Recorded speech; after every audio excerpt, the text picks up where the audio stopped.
ভাই বাসের কন্ট্রাক্টর যখন মিথ্যা কথা বলে তার সাথে এটা কি হলো দেখুন। আর এরকম ফানি ভিডিও ভালো লেগে থাকলে আমাদের চ্যানেলকে সাবস্ক্রাইব করে দিবে।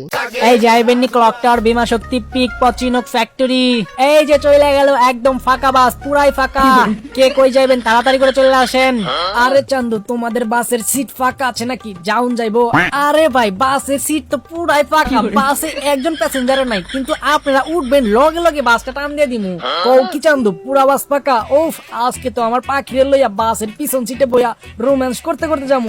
আমরা এই বাসে করে যাচ্ছি কেন? তুমি একটা ওভার কল করতা, আমরা ওভারে করে যাইতাম। আরে পাখি, তুমি বুঝতেছো না, পুরা বাস তো ফাঁকা, তুমি আর আমি বাসের পিছনে চিটে বইয়া পর্দাগুলা নামায় দিমু। ইস, আর কইতে পারতাছি না, লজ্জা করতেছে আমার। আচ্ছা ঠিক আছে, চলো ফাঁকা বাসে আমরা দুজন রোম্যান্স করতে করতে যাবো। আজকে ফাঁকা বাসে কইরা পুরা বারমুডা ম্যাপ চক্কর মারমু তোমারে লইয়া।